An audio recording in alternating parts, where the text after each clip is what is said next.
En ce temps-là, libres comme les oiseaux, les machines volantes évoluaient dans un espace aérien encore vierge. Le ciel leur appartenait.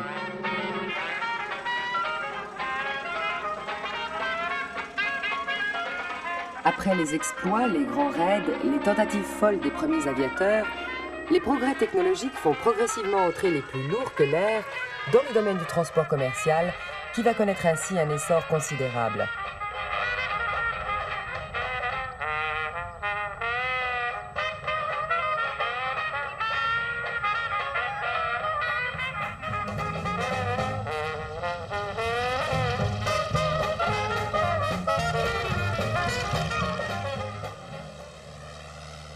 Aujourd'hui, la banalisation du transport aérien et l'accroissement du trafic contribuent à la saturation de l'espace, mais aussi des aérodromes. En période de pointe, un avion décolle ou atterrit toutes les 2 minutes.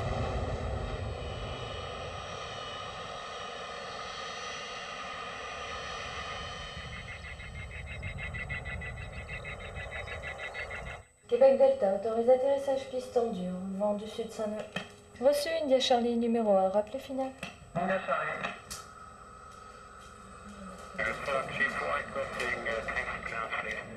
Carrier 74, taxi runway 07, first right. 747 Iraniens va passer derrière vous avant. Oui, d'accord. Chaque jour, une multitude d'aéronefs de tout type, petits, gros, supersoniques, civils ou militaires, évoluent dans le ciel. À l'image de la circulation routière, il est donc indispensable d'organiser les routes du ciel pour assurer la sécurité de ceux qui les empruntent.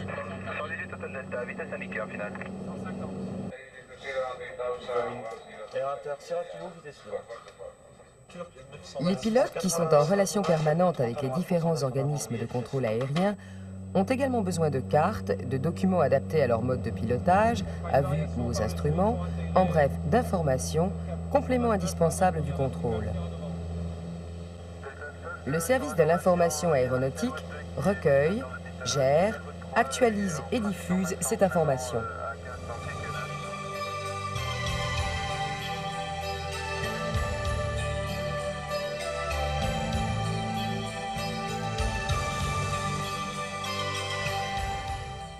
Aéroport de Saint-Yan, 20 avril 1993. Papa Tango, vous pouvez reprendre la tranche. L'alarme du système d'atterrissage aux instruments vient de se déclencher. L'ILS sera hors service pour plusieurs jours. L'information est transmise sans délai sur le réseau spécialisé au bureau NOTAM International.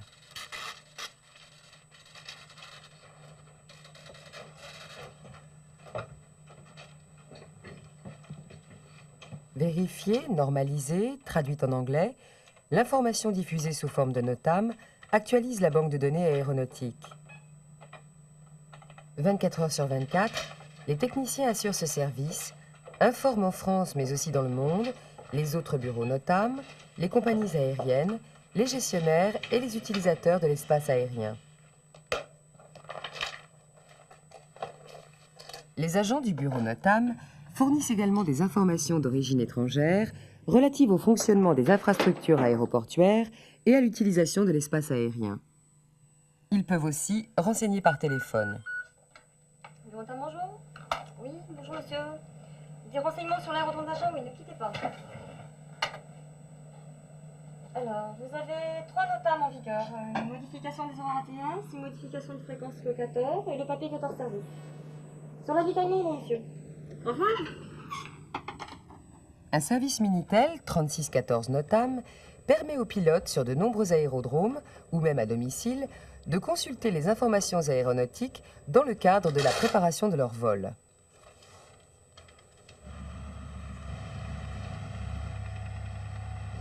Le paysage aéronautique évolue constamment. Les aéroports se transforment, s'agrandissent pour répondre à l'accroissement du transport aérien. La densité du trafic et l'utilisation par les compagnies de gros porteurs obligent les aéroports à faire évoluer leurs plateformes. De nouveaux moyens radio de plus en plus performants sont installés. Tous ces éléments relatifs aux infrastructures aéroportuaires et radioélectriques, à l'organisation et à la gestion de l'espace aérien sont acheminés vers le service de l'information aéronautique. Les techniciens de la division études techniques et procédures sont chargés de recueillir toutes ces données afin de maintenir à jour les AIP de France métropolitaine et d'outre-mer.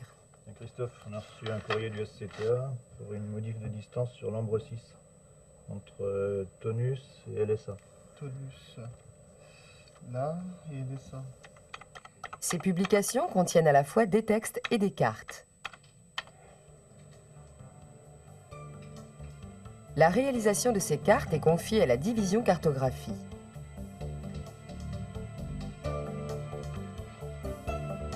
Certaines sont dessinées à la main, comme la carte de radionavigation à vue.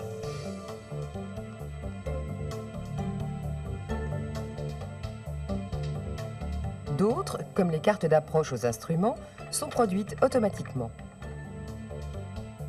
L'utilisation en DAO d'outils informatiques sans cesse perfectionnés permet aujourd'hui la production des cartes d'approche à vue.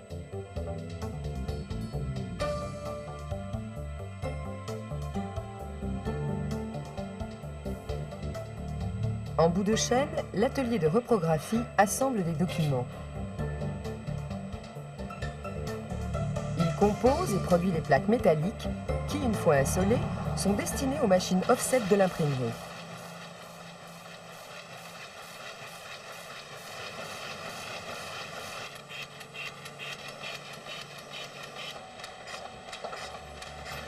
C'est grâce à la diversité des qualifications, à la compétence de ses personnels techniques et administratifs, à sa structure qui intègre toutes les phases de la production, de la conception jusqu'à l'impression, que le service de l'information aéronautique peut mettre à la disposition de ses clients une telle gamme de produits, répondant ainsi aux besoins des professionnels de l'aviation.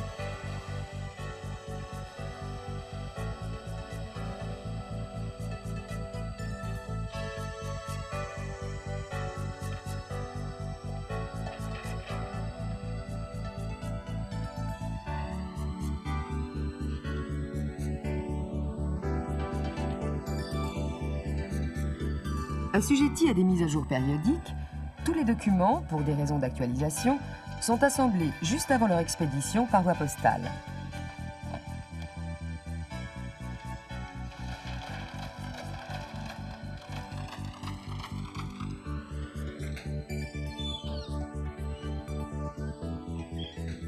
Ils sont aussi disponibles sur place, au bureau des ventes, qui gère par ailleurs l'ensemble des abonnements à la documentation.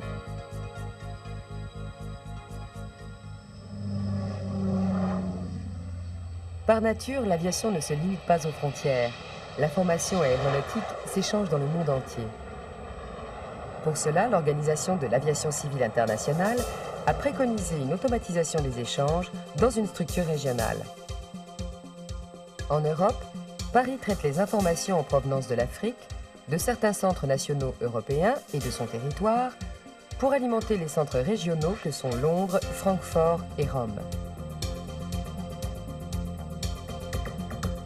De la même manière, chacun de ces centres a la responsabilité d'une partie du monde.